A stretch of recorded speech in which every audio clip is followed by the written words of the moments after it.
All right, Chris Petri here. Thanks so much for coming by. We are working on this beautiful tractor here. We're doing some fun painting. We're going to show you all the details of how you're going to recreate this beautiful Peterbilt tractor. This is part of a tractor and trailer. This was actually a project that I had a friend of mine called me, asked me if I could paint his 1970 Peterbilt tractor. He used to haul long haul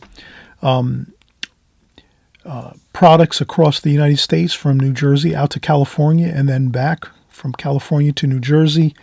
So he asked me to create a painting for him. I scaled everything, made it a larger version than this. This is a smaller version of what we did for my friend. But in any case, we're going to cover every detail you could possibly imagine. We're going to cover the pencil drawing, how you're just going to use a simple ruler and a photograph like this. So we're going to use this photograph. We're going to set it up above us so you'll see this in the screen at all times on camera. We're going to have this. Obviously, we're going to be doing the pencil drawing of this tractor. And obviously, we're going to also have our paints. So you're going to see all the washes, the reds, the beautiful blues, you know, the greens for the background colors, all the different mixtures, again, of the reds of the tractor, some of the blues, again, for the cools, for the steel, the metals of the fuel tanks and the battery covers and the steps and the smokestack and air horns and the front grille of the tractor. We're going to cover all these details. We'll show you everything you would need to know on how to recreate this beautiful painting from this photograph. And we'll do it, over the next hour or so. So please grab all your gear, your pencils, your ruler. We're going to even use some stencils. I even have some stencils here that we're going to use. So I'll explain how you can use those stencils to get your tires really accurate by just purchasing a quick stencil for ovals. So these are ellipses. You can get this really inexpensively, something you'll have in your arsenal as a watercolor artist if you ever need to really get something accurate where you're working on maybe something like a commission work for somebody, as I did here on this painting. And so I'll show you how I did everything. Again, every step of the way, we're using the alla prima method, which I cover in detail. And again, all the colors, all the washes, all the drawing, everything will be done here. Again, over the next hour or an hour and a half, we'll cover the whole painting. You'll see how we do this. Hope you'll enjoy it. Hope you'll stick here with us. And we'll get started right now. All right, so we're continuing on here. Let's finish up. I think, let me zoom in a little bit. I apologize if I haven't maybe adjusted my video here a little better. That might be a little bit better to see what I'm doing here. Maybe I can even zoom in a little more like that. All right, the next thing we said we wanted to do was to match up our tire with these ovals that we have. I have this again. This is a Westcott. It's called a Westcott T-809 small ellipses -3, small ellipse -3, Westcott T-809. I'm sure you can find this on Amazon. If not, definitely like Blick's Art Supply would probably have this. So anyway, let's come over here and we'll look there. I think that looks pretty good. Yeah, that's a pretty good match. Maybe we could see that even better. Okay, so we're going to use the 50 degree. That's the third one over from the left.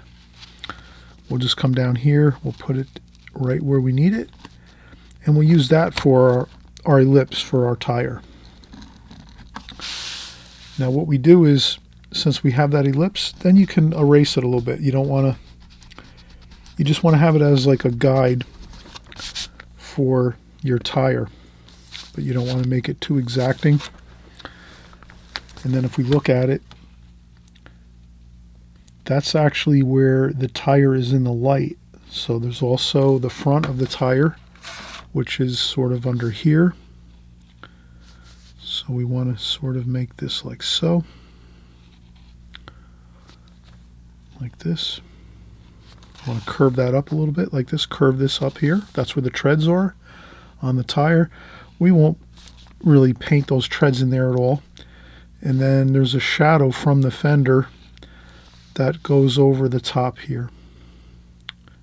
So we're also going to have that goes over the top like this and curves around this way. Then what we have here is we can take let's take our center of tire, front tire. Let's do the center of our front tire so we can go back to our ellipse here and just kind of eyeball that and say that's about the center right there. And then we come up here and say, well, how far up from the bottom of our painting is the center of this tire? So we go over here. Again, you can use either the metric and that is 1.25 inches up to the center of the hub of that rear tire. 1.25 inches,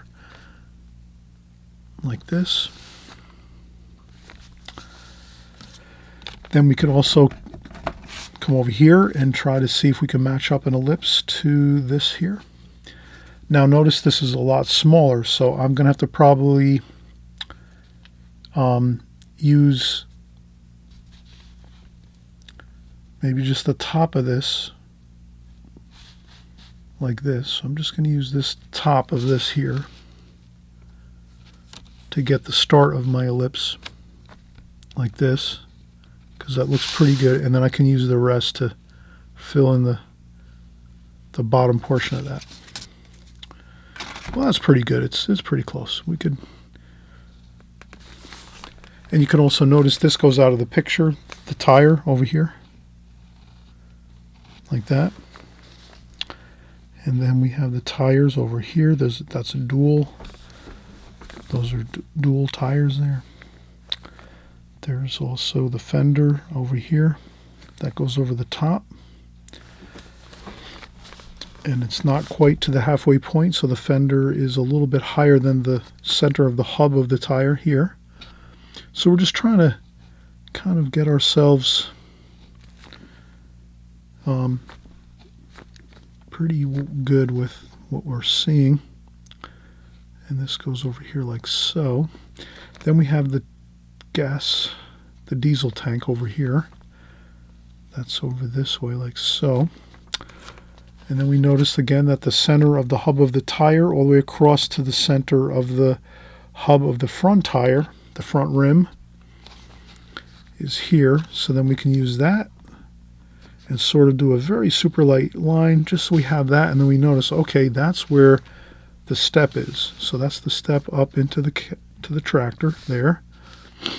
And there's a bit of a step there. We'll just put that in like that. Then we have the bottom of the diesel tank is over here, just like that.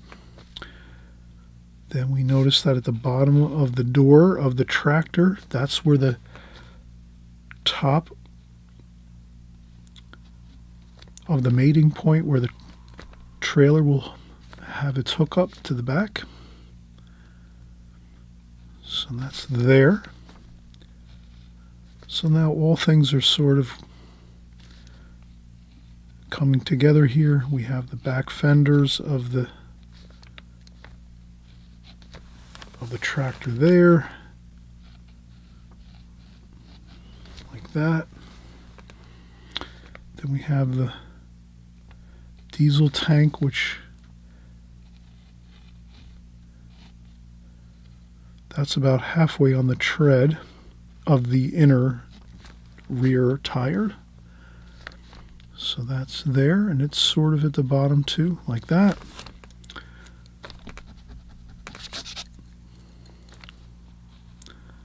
And there's also a sort of a step on the diesel tank there.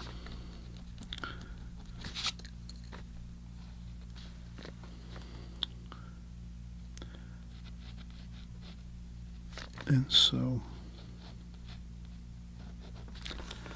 I think we have a really good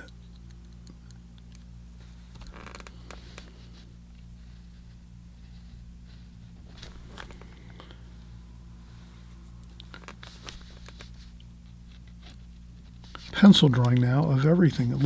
Everything looks pretty much like, again, if you're scaling everything carefully with measurements, taking things slow, methodically, you'll get a really almost like a perfect drawing from something like this. If you're, again, vehicle, car, motorcycle, truck, anything, house, buildings, whatever it is, this is something you can use. Just scaling things with a ruler really is helpful. I often do not use rulers in my artwork. I tend to use my hash marks around my painting to sort of get things somewhat close, and usually that's fine. But again, if you need more exacting details with anything you're doing with your artwork, please don't hesitate. Use some more exacting measurements with rulers. And back here we're going to put the grass. There's some grass back here and some trees and things like that. I want to get everything in here just like it is in the photograph. Hopefully I can take this and transfer it over this way. So I want to make sure that I'm level across my painting with my landscape. So the bottom of my trees should line up across. But it might be a little bit on an angle, just a touch, because remember we were talking about before the angles are radiating. So there's going to be a little bit of that, radiating angles like this throughout the composition. Okay, so we have everything there. Right at the bottom of these lights here on the right side of the tractor, the front of the tractor, is the gravel road. There's like a light gravel road. That's going to be white paper. We're going to leave that white paper. We have the fenders here too and the mud flaps. So we have mud flaps here.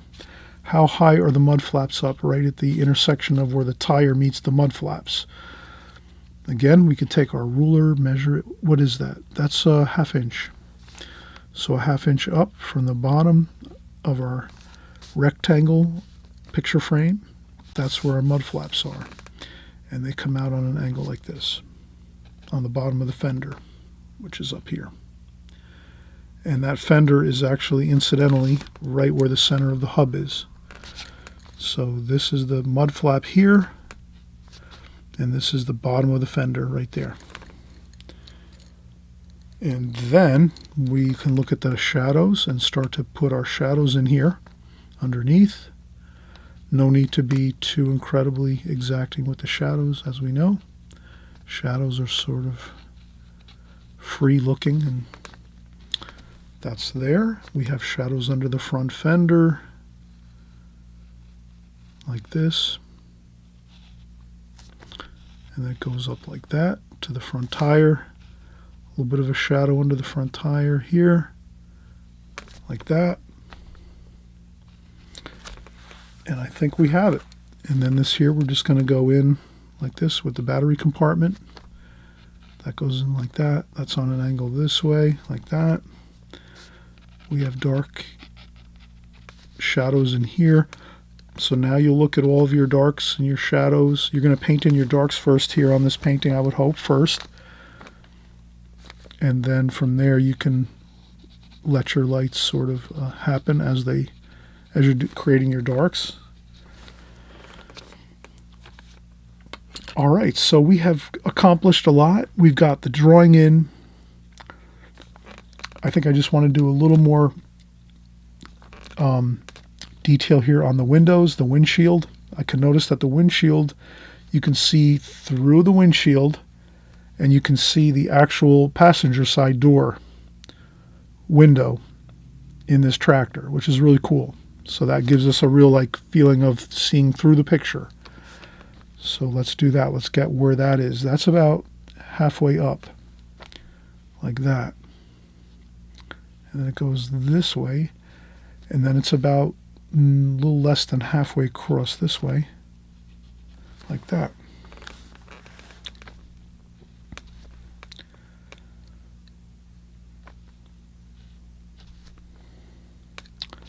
All right, I think we have it. The drawing is now complete.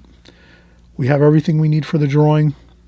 let's get in and get some paint on here really right away. And we will have a fun time putting in the paint, because putting the paint washes on, because we know we have such a really accurate drawing. The only thing we have to do is just make sure we're careful with our brush strokes. We have we'll mix our colors to get a really good representation of what the color of this tractor is. We're going to look at the red and say, what type of red is that? What do you think that red is?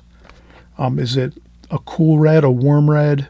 In between a cool and a warm red, is it and you can start asking yourself, well, what color might it be in our regular palette we use? Is that an alizarin crimson? Is that a cadmium red? Is that a burnt sienna mixed with a little bit of cad red, a little bit of rose madder? Maybe it's a little bit of all of those colors. Maybe we want to make it a little more exciting looking by mixing different colors instead of just trying to make it one color. Sometimes a trap is, when you're trying to create a painting like this, is going in and just grabbing one red color, one red like a alizarin crimson or cadmium red, and just painting the whole thing cadmium red or alizarin crimson. That's a real easy rookie mistake to make as a watercolor artist. So don't let yourself fall into that. Try to ask yourself the question, how can I make it more exciting? That's what it's always about, isn't it? With artwork, it's how can we make things more exciting? How can we do that? How can we make things more exciting? And that's all it is. So whatever we're doing, we're going to try to make it more exciting. More exciting colors, more exciting brush strokes, more exciting composition. All these things think about as you're creating your paintings. If you can just do a little bit of subtle excitement, where you do something a little more than just going right in and doing something that's very obvious that anyone could do, that's your key right there, is try to think of that as you go. And I have to always keep myself aware of this too, because I fall into that same type of situation when I'm doing artwork for other people, when I'm doing commission work, when people ask me to create paintings. I can fall into the thing where I get tired. I'm painting a long time, I'm painting long hours, and I start to, get tired and fatigued, and the next thing you know, I'm just sort of doing things, and I'm like, maybe not focusing as much as I should. So that always happens when you're working with artwork. You get tired, you're working long hours, you're trying to do a lot of paintings, but always remember, try to always go back to the fundamentals of what you're learning in art and in your watercolors and in your painting as an artist. You're trying to always make things more exciting, but not going too far, but also too not just going with the obvious by, like I said, just grabbing one red color and painting this whole tractor one red color. Let's mix our reds, and you'll see how we're going to do that next. So I don't want to sort of keep going on and on, but let's do that. When we come back, we're going to show you how to mix up your reds here so that we have a more exciting looking mixture of reds. And then of course we're going to get some beautiful greens for the background for the trees. And we're going to do some beautiful shadowing with some blues, and we can kind of notice here. Let's use what we have here. Let's look at these colors in this photograph, because they are beautiful. I can see some beautiful blue, like I see Prussian blue in there. I see some cobalt blue up here in the windshield of the tractor. I'm seeing some really interesting greens, some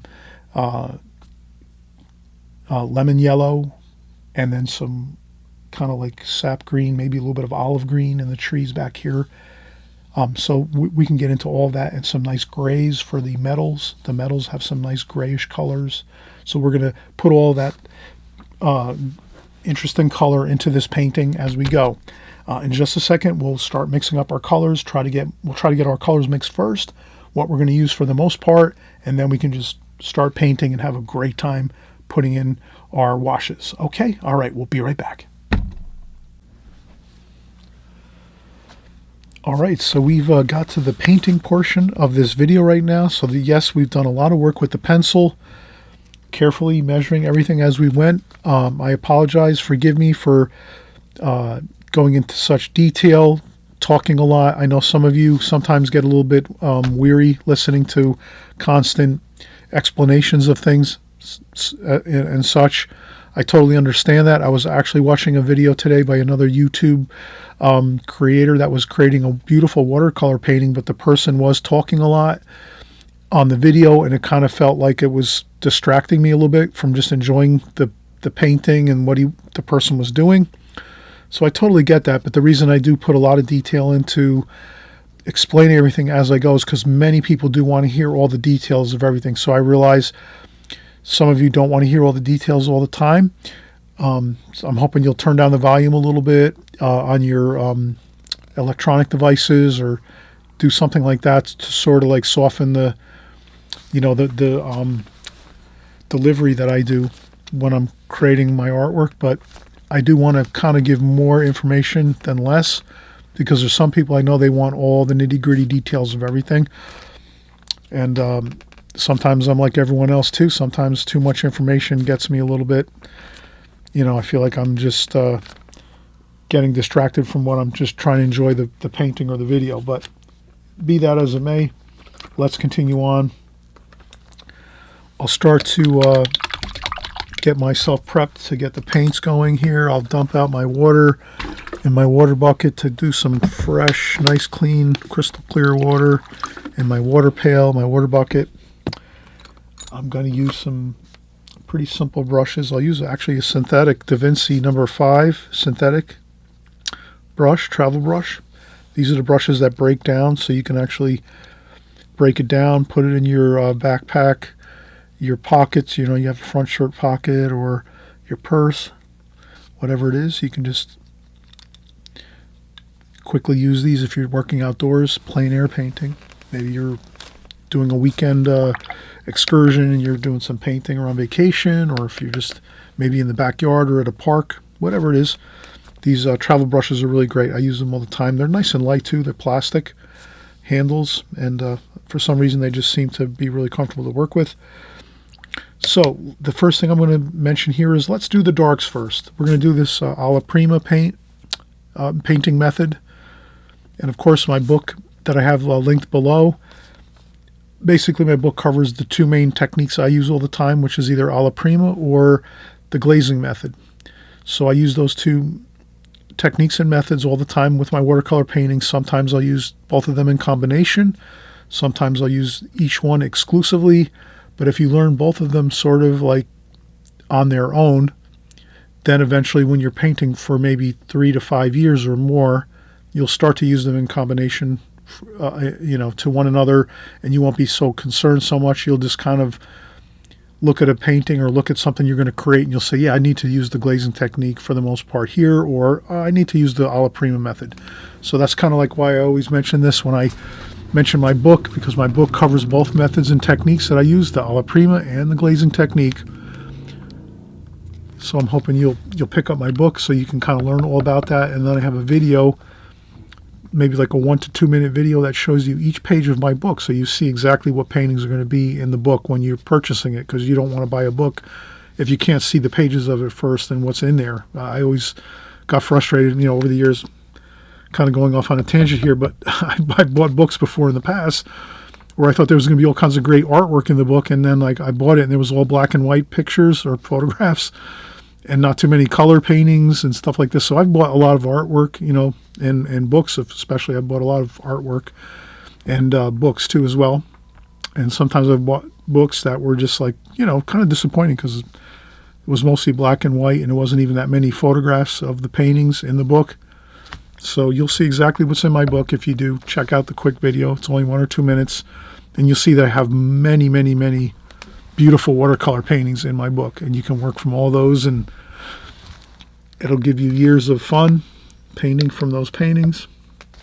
So in any case, let's get started with this here. Again, I mentioned I'm not just going to go with one red color and say that's it. Let's, go with just that. No, I'm going to say alizarin crimson. I'm going to use a little bit of cadmium red, some burnt sienna. So now you can kind of see right away I've got 3 different reds working here. A little bit of burnt umber too, brown. We're going to use some cobalt blue and French ultramarine blue. So I'm going to use some cobalt blue here, French ultramarine blue up here. I'm going to get all my colors out. I'm going to use some Prussian blue, I'll put that here. Prussian blue. That's an awesome, beautiful blue.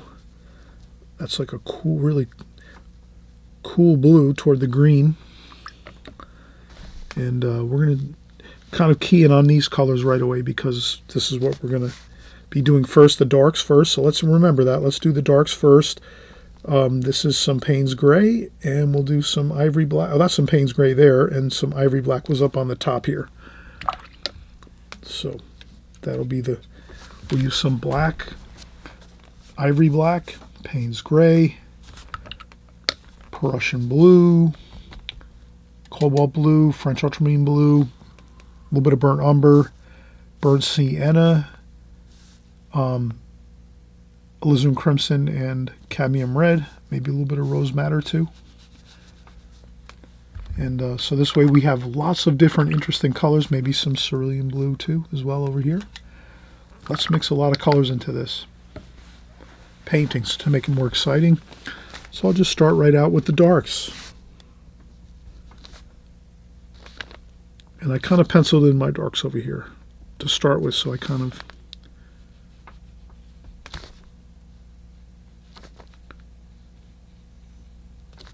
so now I'm doing the shadows underneath the fender wells of the tractor here. And it's helpful if you can get some of those pencil lines in there to give you like your you want to kind of, maybe it's always helpful maybe if you can make those shadows in strategic areas. So like right down here by the mud flaps and the tire, I kind of use my pencil to sketch in the dark there, because that's a really important dark right there. That shadow from the tire onto the mud flap right there is kind of an important shadow. It really adds a lot to the painting. If you were to just all of a sudden paint a dark all the way down through that light area of the mud flap, that could look really awkward. So maybe key in on a few things that you can see in the paint in the drawing as you're going to make things a little bit more accurate than you would maybe first think they might be. So here we go, more darks. Lots of darks here underneath the step and battery compartments, like that. Then we have some cobalt blue and cerulean blue. So we're going to put some of that shadow there.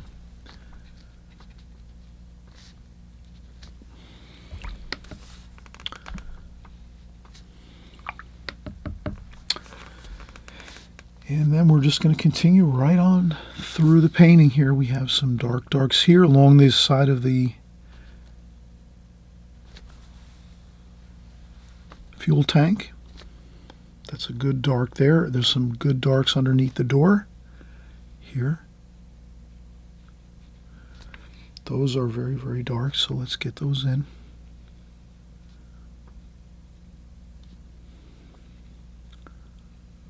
Like that.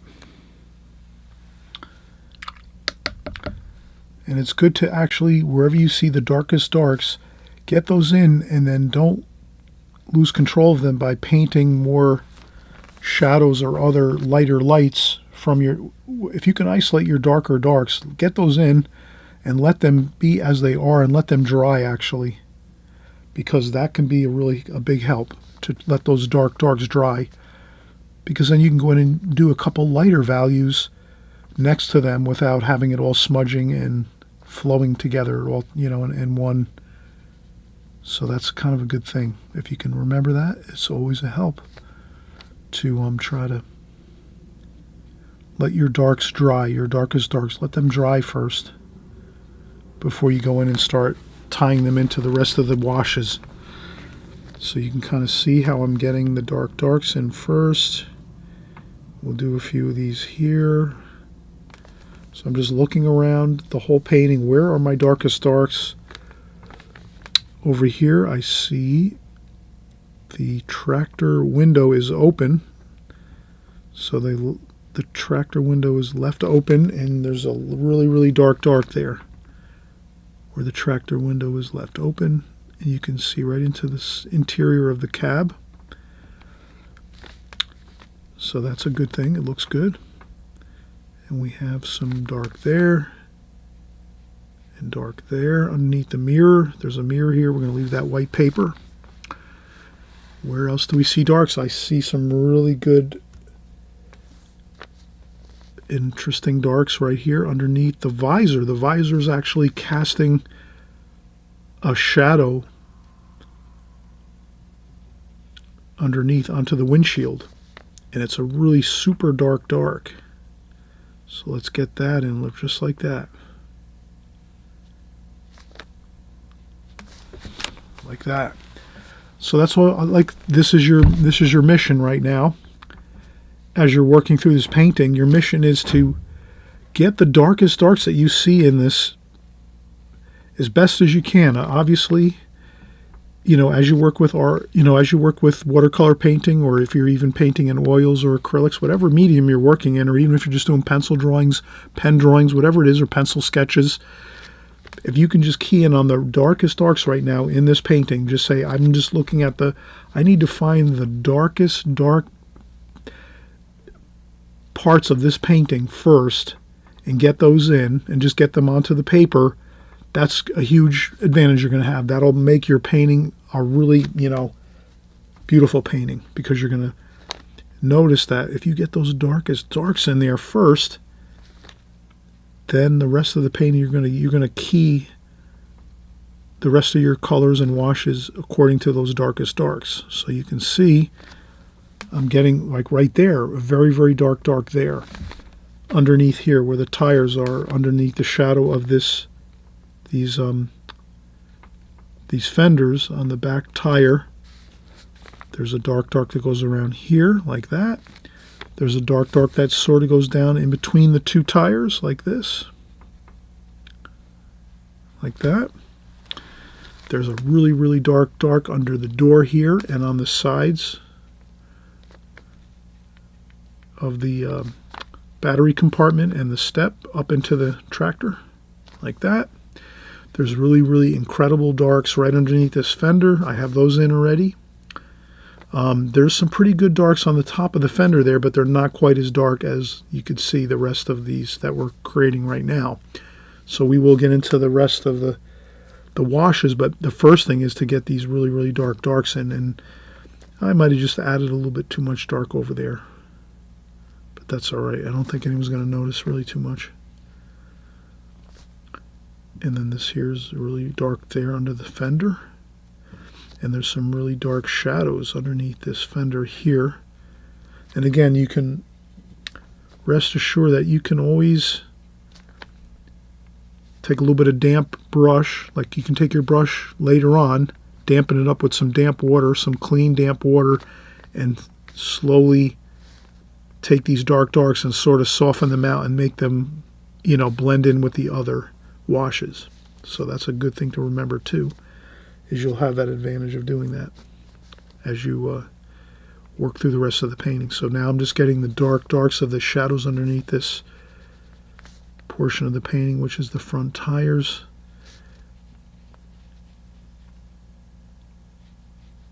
Like that.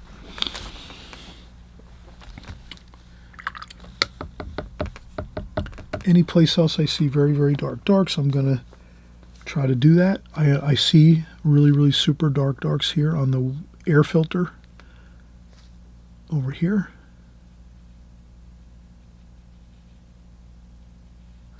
Like that there. That's a super dark. Another bit of really dark there. Where else do I see something? I see a little bit of dark over here. Maybe not incredibly dark, but that's pretty dark there. A little bit of dark here.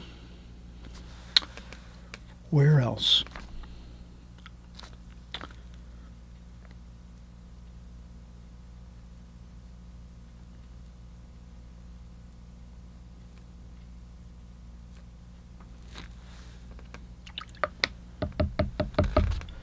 Always remember too, sometimes things might look a little bit awkward when you're going in and putting in your darks, things might look a little bit awkward as you're doing that. Don't worry about it. Never judge your watercolor until you're completely finished with putting in all of your washes and you're completed with the entire painting. Then you can step back and look at it and say, oh, okay, I need some improvement on this part or that part or whatever. But never sort of doubt what you're doing. Just keep working on it, and that'll be the best route to go. And then we're going to do the blue over here. I'm starting to see some really beautiful blue over here and then over here.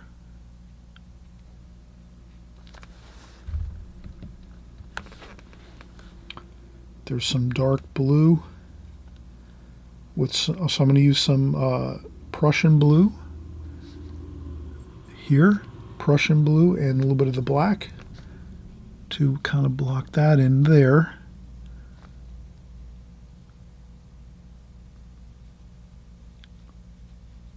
Like that, so it's not quite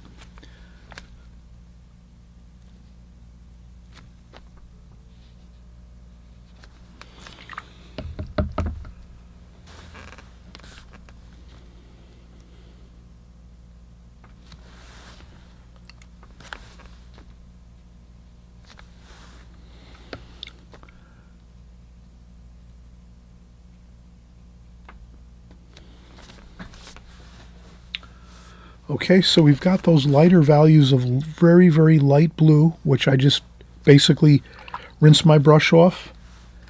I rinsed my brush off. I dried a little bit of the water on my tissue first, and then I blended in a little bit of super light cerulean blue right over here where these windows are, so that you can see the light blue, which is like you're seeing through the tractor, through the passenger window on the tractor, through to the sky. That's a really important thing here for this painting, is that little subtle bit of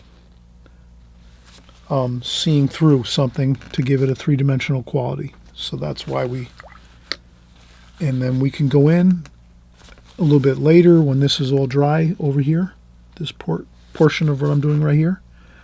When that's a little bit more dry, we can add a little bit of a darker wash, maybe to kind of really make that a little more detailed with the dark and light of the window inside the cab.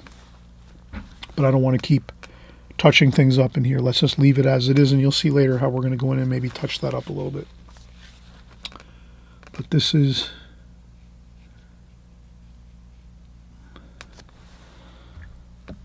coming along really nicely. Now we're going to start putting in some of the reds here. So we're going to do the burnt sienna, all the reds that we have, and we'll just start up here on the nose of the tractor. And we notice that up here, let's go very, very light. There's some sunlight catching the top of the nose of the tractor. It's quite light, so let's do that. Let's make that lighter up there. You can always lift up a little bit of paint like that. Then as you go lower on the tractor nose here, you can make it darker like that. Mix up all your reds, get your cadmium red in there. Let's have fun. Let's make it some beautiful, rich red colors. Let's not get too bogged down with worrying about what the color is going to look like. Just get some really beautiful mixtures of reds and you'll be fine. So I'm going to go right under there like that, right into the black of the bottom of that air filter there.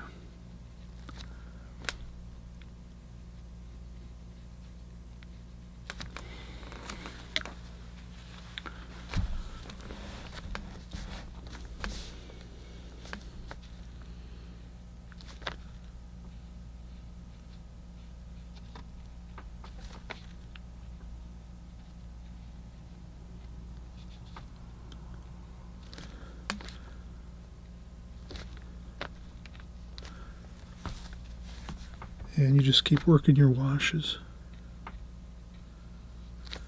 And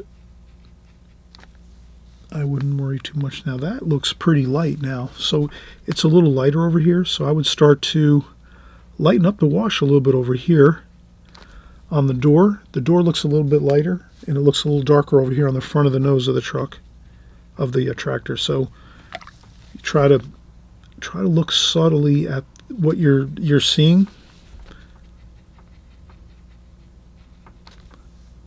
So that you can kind of pick up on the subtleties of the washes. Now the top of that air filter is actually chrome, and I went over that with the red. Let's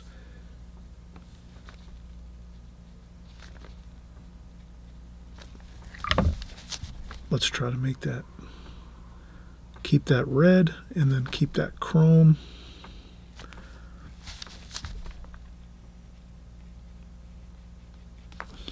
This is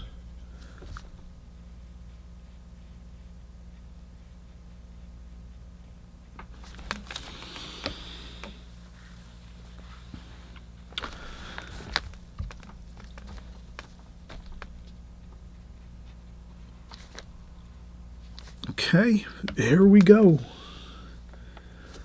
We're going to get some of that red here. Let's do some cadmium red. Sometimes you'll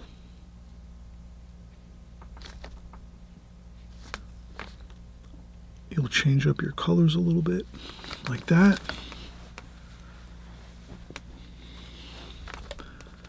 And then you'll come over and grab some more over here. You know, you mix around your colors. You know, you add some here and some there. We're going to do some more up here. That's white, so the sun visor is white on this tractor. And then I'll do some more red here. This is the back of the tractor, and this is the red over here. Enjoy the different colors and get some shadows and lights in there too. We want to get some different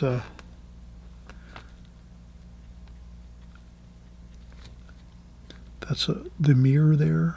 Right there's the mirror. We're going to leave that white paper.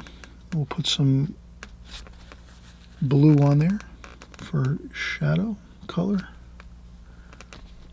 It's a little bit blue up here, and then it's like that. Okay, and then we'll have some orange. We need some orange for those lights, for the running lights. So we're going to put those on there. Those look great, don't they? At nighttime when the big trucks, the big 18-wheelers come rolling through and they have their marker lights on the top of their tractors, and that just looks great. We'll take some more, a little bit of blue here, maybe a little bit of the darker, the black. Just a little bit of a touch there for the air horns. We could soften that out a little bit, just make them a little bit darker, because we're going to do some blue sky eventually, and we don't want to have those air horns sort of disappear on us and we can't see them. You can always lift up a little bit of paint with a tissue. That always is pretty helpful. You can put a little bit of shadow on our smokestacks here. They're metal, so these smokestacks are metal. So if they're more toward the cool side, like the blue with a little bit of warm in there, that'll be fine. We have some blue here. Let's leave some white paper. Don't get too, I would say try to leave white paper on this painting if you can.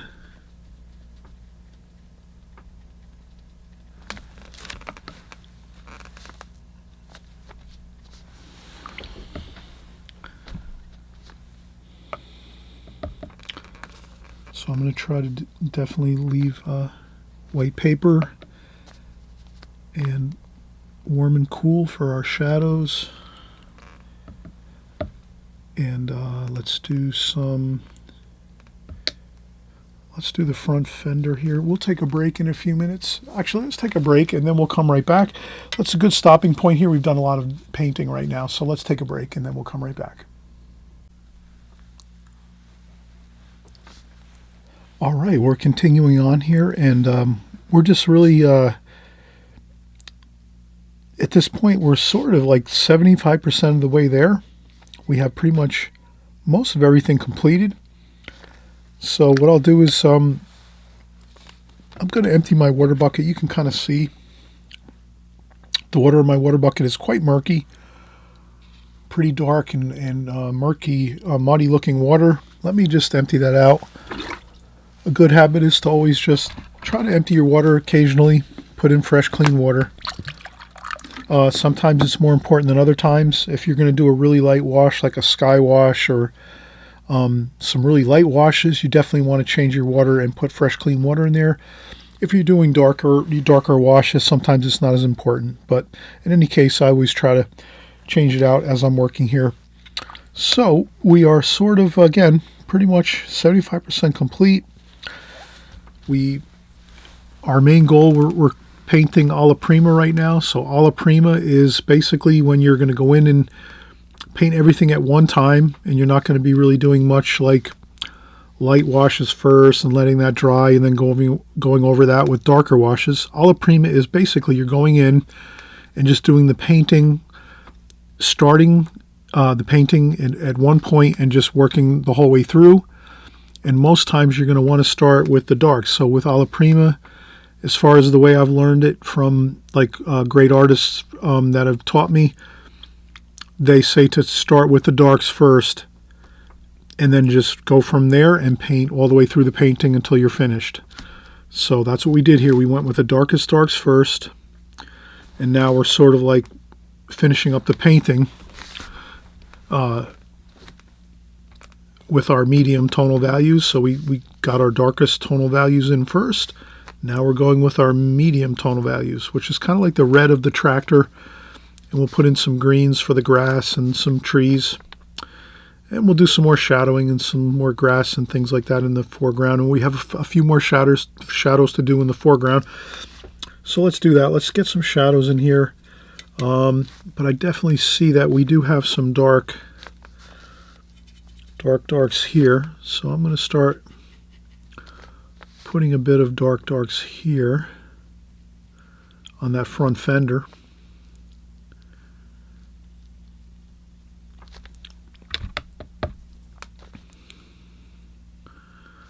So here I'm doing the front fender. I'm trying to look at the front fender and actually see that there is a light that kind of wraps around here. So let me not just paint over everything and think I'm getting it done correctly. Let me really see what I'm looking at here. So it's a matter of careful observation, basically. Like that. And then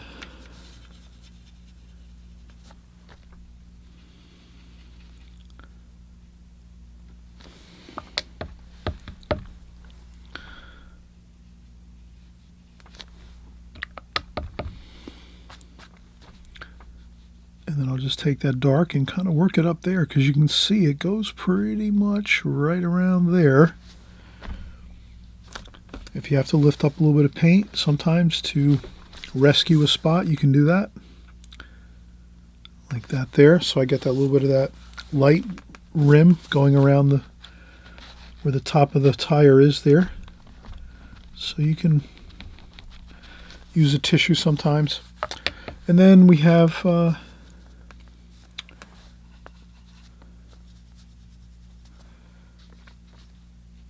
tire here.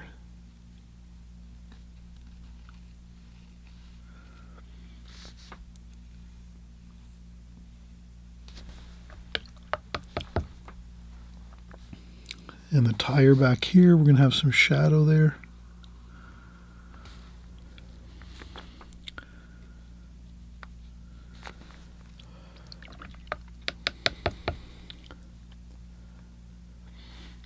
then usually what I do is I don't get too overly concerned with too much detail, especially if it's something like a tire over here. So it's easy to get worried about something like the tire back here, but I wouldn't worry about that tire back here. So the best thing I think to do is don't concern yourself too much with, let's consider this the main focal point. So the main nose of the tractor and the door, this is like the focal point here. So this tire back here and the fender, different things like that. Don't get too overly concerned with that and try to like do too much detail with that. Just get a few details on there and then just let it be, like we're doing right now. And I think that's it. That's all we needed to do for that back tire. And then we have lemon yellow here, lemon yellow, and some green. Let's do some sap green, maybe, like that. And we'll start getting some of that back here.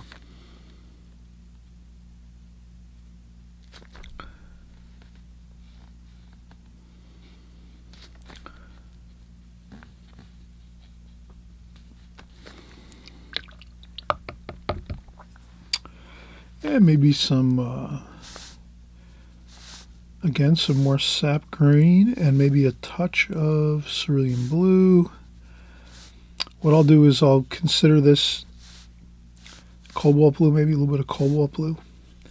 I'll consider, and then there's some Prussian blue. Let's consider these trees in the background back here very, very cool, so that we feel like they're in the distance back here. Like the last thing we'd want to do is make these trees back here like really bright green or something like that. Like, you know, really like, let's keep these light like this and cool. So we want to keep this kind of cool back here. Kind of counterintuitive if you're looking to make green trees, but the more cool you can keep those trees in the background here, the better success you're going to have with feeling like those are back in the distance in the painting. Because we always remember that in the painting, you have to try to do things that are going to help you to accomplish the task of making your painting three-dimensional and have that three-dimensional quality to it. So we always kind of know that in the distance, you know, purplish and cool colors. You can even add a little bit of purple to that, you know, and that's gives you that quality of far distance, like this.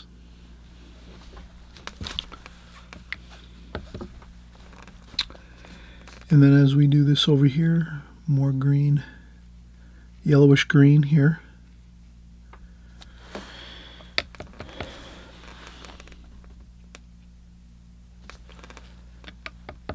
We have some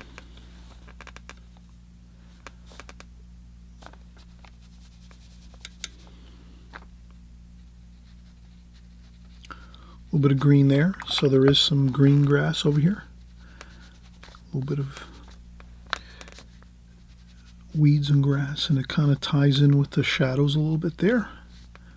A couple of taps. I would use a little bit of splashing technique here like this.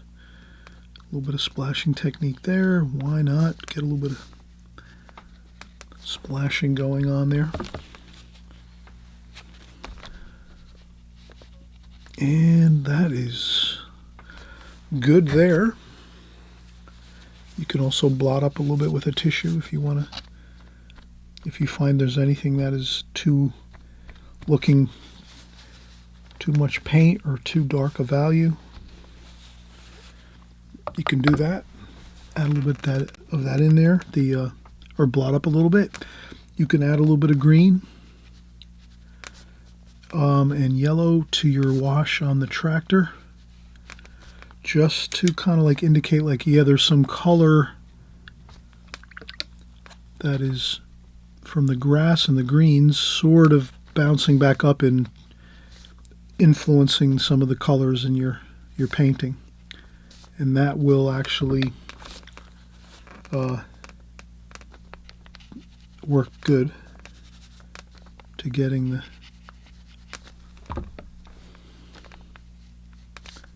look you want. And there we go, we got that front fender. Then we have a little bit of the dark gray here for the front grille. I'll do the front grille sort of like adding in some parallel strokes and parallel marks. So I'm making some parallel marks on the page. You can add in some bits of darker wash maybe in a few spots like that.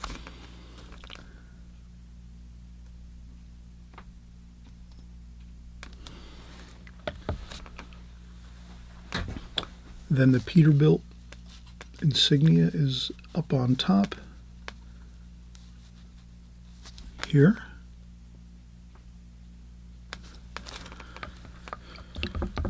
It's a little bit darker, so you can add a little bit of blue to the red just to get a little bit of darker quality to that there, like that. There's a little bit of shadow there.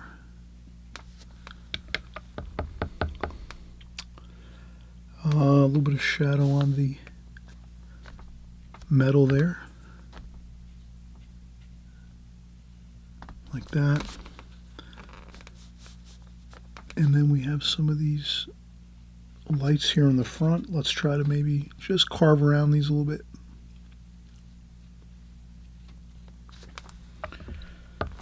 No need to make a big deal of the lights here. We have some darks here for the wheels, for the rims of the tractor. So I'll just do a couple. Again, I'm not doing every single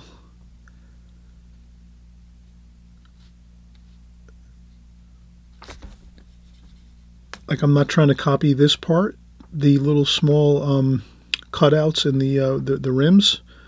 So there's some small oval cutouts on the rims. I'm not trying to do it too carefully. I'm trying to just leave it sort of very, very carefree. And then we'll do some lug. There's some lugs around the... So I'll just try to do a few of those. There's a little more shadow here, so maybe that goes like this.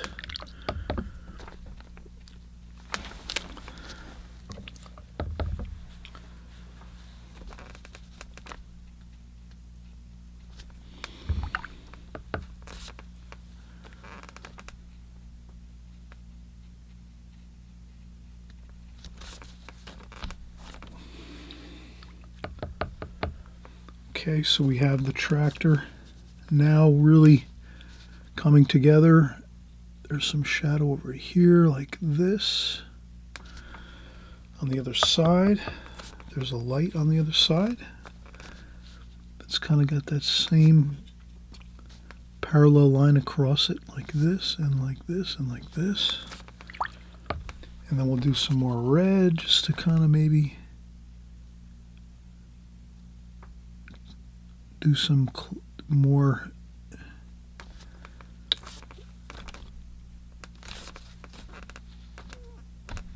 there we go.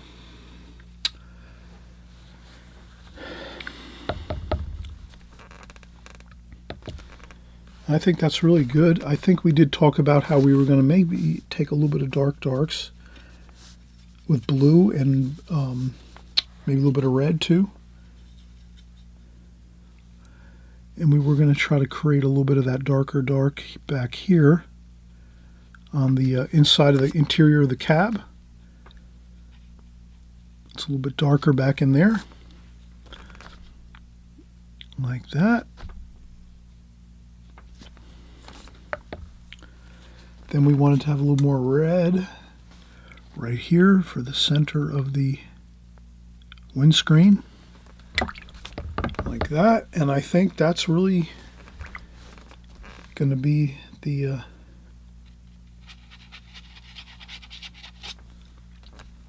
I'll put a little bit of blue in the sky, cerulean blue, just a little bit. I wouldn't go with too much sky wash at this point. There's so much interesting detail on the tractor here that we have painted that we wouldn't want to go with too much detail on this part. So we just add in scrub in some little bit of cerulean blue, a little bit of Prussian blue, because we did use Prussian blue in a number of areas, so we want to add that in too. And you just kind of add it into the top areas, and then it gets lighter as it goes toward closer down toward the cab and the mountains in that area there. So we can add that in, the blue sky. You can add in a touch of orange or yellow ochre for the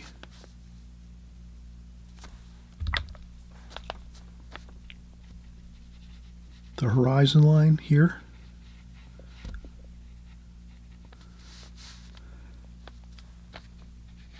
Like that. You can add a little bit of orange in there. Then you can blot up a little bit too.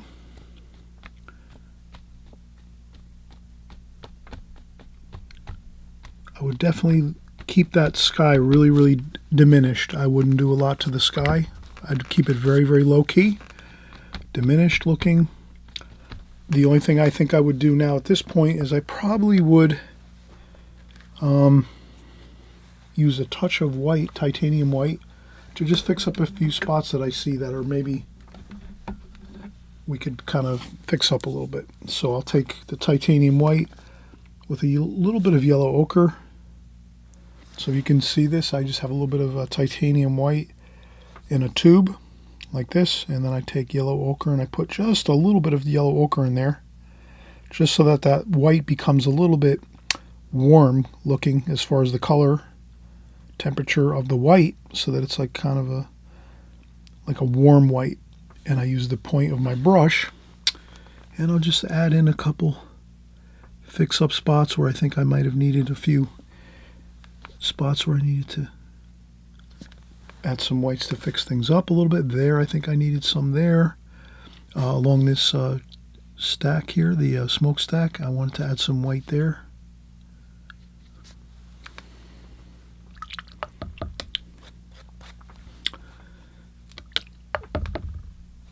I think that looks pretty good though overall.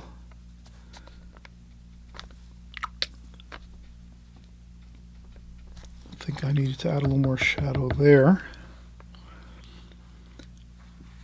What else do I see?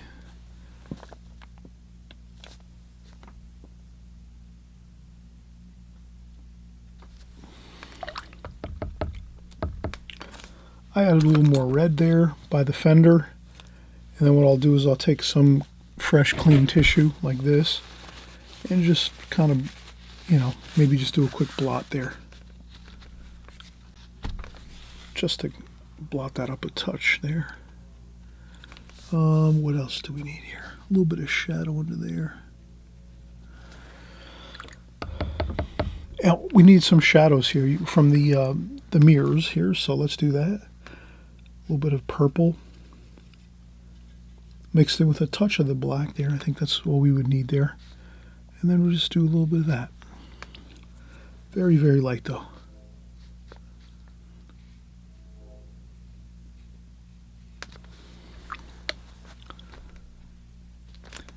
And then you can always blot up a little bit. If it doesn't look good, if you do some shadows and all of a sudden you say to yourself it doesn't look too good, then that's at the point where you blot it up and just say, okay, it didn't look good. But you quickly do it.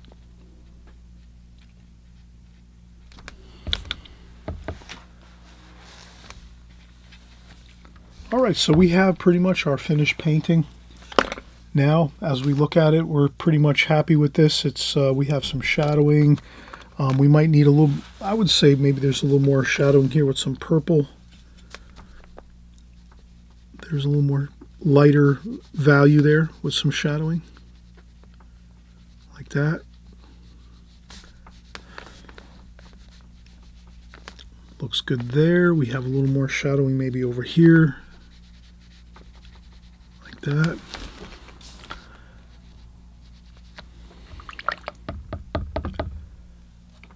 But other than that, I think it looks good. You know, we might put a little bit of white light over here, some white light over here.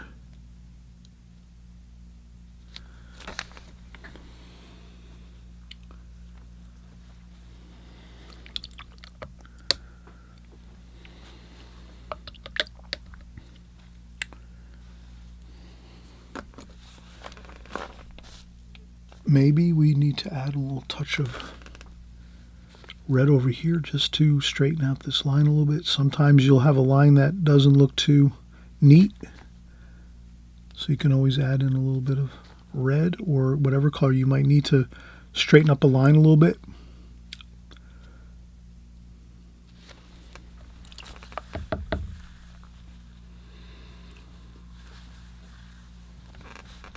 Maybe we need a little bit of red here.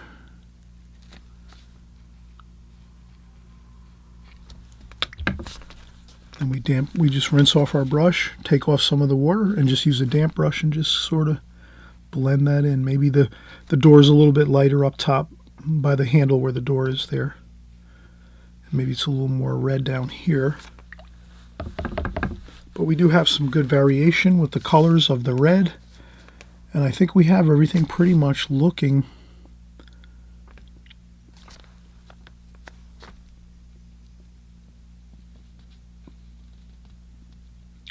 good.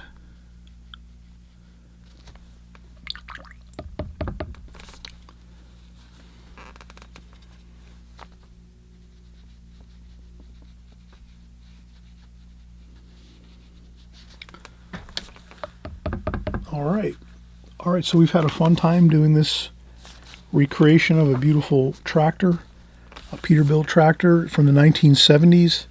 You know, you always want to recall that when we have a commission painting that someone asks us to create for them,